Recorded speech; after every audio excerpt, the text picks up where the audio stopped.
Hello, welcome back to White Collar Woker. So what are we talking about today? We're talking about the World Health Organization, and they've just wrapped up their investigation in Wuhan as to the origins of COVID-19. Now, I've had the misfortune of watching the entire press conference and a lot of the interviews. I'm actually just finishing up one now on DW News on scientists and people who have been to Wuhan. And frankly, it's a disgrace. Frankly, it's an absolute disgrace that professors, scientists, and doctors are parroting the words of the Chinese Communist Party. Not only were they not allowed into the country after a year, they were forced for 2 weeks to quarantine, which is completely understandable. They had 2 weeks in order to investigate a disease which has killed millions of people around the world. Now, there are four options as to what could have originated for the virus. One was that it was released from the Wuhan Institute of Virology. It's the top security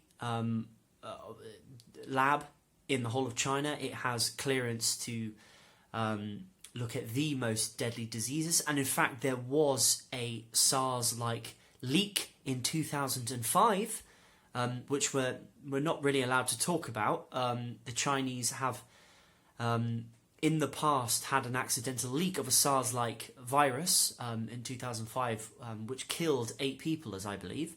But obviously, we're not allowed to talk about that. That was one way. The other way was that it was imported through, one of the theories that the Chinese Communist Party is spouting is that it's been imported by Australian beef. Because of the cold chain supply chains to the Wuhan market. Ridiculous. The third way is that it transferred through an intermediary from animals, most likely bats, to humans. One of the suspects is pangolins, which were traded in the wet market. The last way is that it transferred directly from animals to humans, bat to human. To be honest, I don't understand why the WHO has categorically ruled out the option of the lab.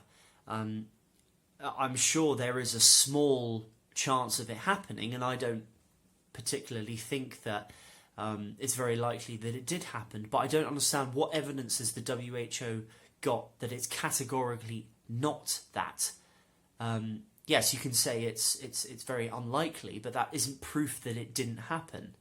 And also, the Chinese Communist Party seem to be controlling the narrative about what the WHO see. Apparently, they went on a tour of a museum which celebrated the great response of the CCP. It seemed like they spent most of their time talking to being managed about what to think.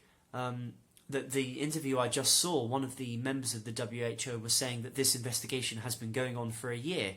Right, that's fine, but you've been talking to members of the CCP for a year. You haven't actually been investigating the issue. This reminds me of 2008 financial crisis.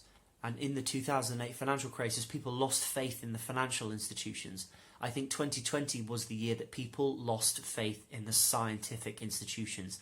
And the WHO is one of them. It's not fit for purpose, and I think it's a disgrace that they are parroting opinions and they are parroting things as facts when they do not have the evidence to back it up.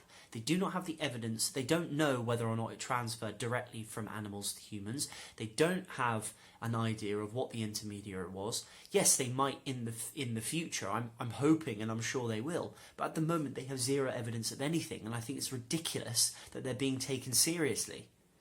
Anyway, my book is in the description below. Please sign up for a free copy, and until next time, see you guys soon. Bye-bye.